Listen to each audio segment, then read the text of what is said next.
బడి నుంచి వచ్చిన హర్ష ఎప్పటిలాగే ఆ రోజు విశేషాలు చెప్పేందుకు బిగ్గరగా తల్లిని పిలిచాడు. లోపల్నుంచి వచ్చిన తల్లి, ఉష్! గట్టిగా మాట్లాడకు.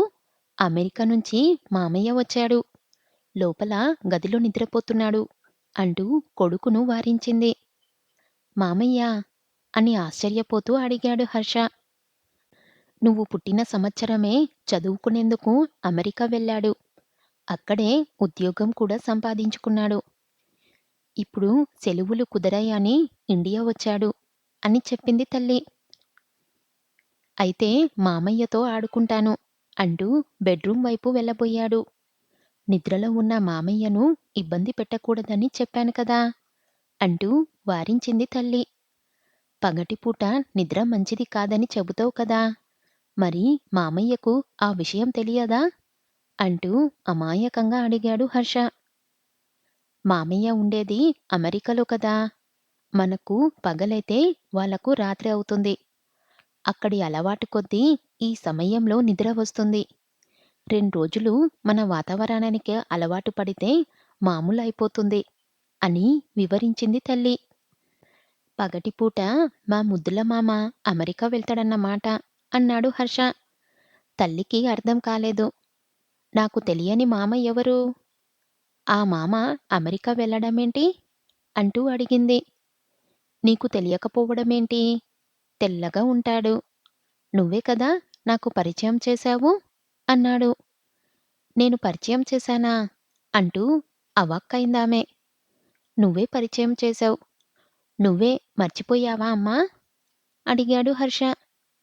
హైదరాబాద్లో ఉండే ఈ మామ గురించేనా అంటూ ఒక ఫోటో చూపించిందామె. కాదు, హైదరాబాద్ కన్నా దూరంలో ఉంటాడాయన. మన ఇంటివైపు చూస్తూ వెళ్ళిపోతాడు. కనిపించిన వెంటనే ఇంకొద్దిసేపు చూడాలనిపించంత అందగాడు అంటూ నవ్వాడు హర్ష. ఎవరబ్బా అంటూ తన సోదరుల వరసైన బంధువులందరి పేర్లను చెప్పిందామె. వాళ్ళెవ్వరూ కాదమ్మా, ఆ మామ పగలంతా నిద్రపోతూనే ఉంటాడు అని కొడుకు అనగానే, ఆ మామ కుంభకర్ణుడు చుట్టామా ఏంటి వెటకారంగా అడిగింది తల్లి. మనకు 14 రోజులైతే ఆయనకు 1 రోజు అన్నమాట. తను ఉండే చోటకు వెళ్ళామంటే బరువు కూడా తగ్గుతుంది. నువ్వు అక్కడికి వెళ్ళావనుకో, నీ బరువు కూడా తగ్గిపోతుంది అంటూ హాస్యమాడాడు హర్ష. అమ్మను ఆట పట్టించింది చాలు.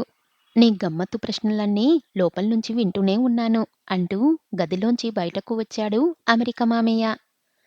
అమెరికా మామయ్యను ప్రత్యక్షంగా చూడటం అదే మొదటిసారి కావడంతో ఏం చెయ్యాలో అర్థం కాక ఒక్కసారిగా మౌనంగా ఉండిపోయాడు హర్ష. నువ్వు తెలివైన వాడివే. చంద్రయాన్-3 ప్రభావం నీ మీద బాగానే పడింది అంటూ తనను దగ్గరకు తీసుకున్నాడు అమెరికా మామయ్య. అక్కా, మా మామ ఎవరో కాదు, చందమామ అంటూ అసలు విషయం చెప్పాడు హర్ష నవ్వుతూ. అమెరికా మామయ్య చేతుల్లో ఒదిగిపోయాడు. ఓరి బడవా, నన్నే ఆట పట్టించావు కదా, తొందరగా స్నానం చేసిరా, వేడి వేడి పకోడీలు పెడతాను, మామయ్యతో కలిసి తినొచ్చు అంటూ కొడుకును హడావిడి చేసిందామె. కొద్దిసేపట్లోనే సిద్ధమై వచ్చి మామయ్య పక్కనే కూర్చున్నాడు. పకోడీలు తింటూ, మామయ్య, చంద్రయాన్-3 ప్రయోగం విజయవంతమైన రోజు శాస్త్రవేత్తలను కొనియాడుతూ మా స్కూల్ ఆధ్వర్యంలో ర్యాలీ నిర్వహించాం.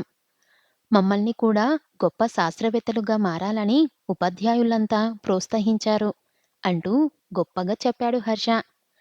అంత దూరంలో ఉన్న చంద్రుడిపై ప్రయోగాలు చేయడం అవసరమా అంది తల్లి. చాలా అవసరం. ముందు ముందు మానవ అవసరాలు తీర్చేందుకు ఇప్పుడున్న అవసరాలు సరిపోవు. అప్పటికి ఎదురయ్యే ఇబ్బందికర పరిస్థితులను అధిగమించేందుకు శాస్త్రవేత్తలు ఎటువంటి ప్రయోగాలు చేస్తున్నారో, ముఖ్యంగా ప్రపంచానికి విద్యుత్తు అవసరం బోలెడంత ఉంది. బొగ్గు ద్వారా చేస్తున్న ఉత్పత్తిలో కాలుష్యం పెరిగిపోతుంది. ఆ అవసరాలు కూడా తరిగిపోయే ప్రమాదముంది. అణు విద్యుదుత్పత్తి అంటే ప్రాణాలతో చెలగాటం ఆడటమేనని నిపుణుల మాట. చంద్రుడి ఆవరణాల్లో హీలియం-3 అనే రసాయన మూలకం అధికంగా ఉంది. దాని సహాయంతో కాలుష్యరహిత విద్యుత్తు తయారీ చేయవచ్చని శాస్త్రవేత్తల పరిశోధనల్లో వెల్లడైంది. టన్ను బరువున్న హెలియంను మనం తెచ్చుకోగలిగితే కొన్నేళ్ల పాటు భారతదేశ విద్యుత్తు అవసరాలకు లోటు ఉండదు.